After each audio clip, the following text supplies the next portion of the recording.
Hello guys, this is ஷாஷா.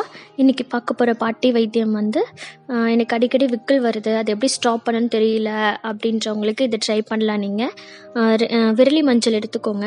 விரலி மஞ்சள் கட்டியை வந்து எடுத்து சுட்டு நல்லா கறியாக்கிக்கோங்க. கறியாக்கின வாட்டி அதை தேய்ச்சி பவுடர் மாதிரி இருக்கும், அதை கொஞ்சம் எடுத்துக்கிட்டு 2 தேக்கரண்டி தேன் எடுத்து மிக்ஸ் பண்ணி 2 வேளை சாப்பிட்டு வாங்க. சீக்கிரமாக குணமாயிரும். ட்ரை பண்ணுங்கள். மறக்காமல் சப்ஸ்கிரைப் பண்ணுங்கள், கமெண்ட் பண்ணுங்கள். Thank you guys.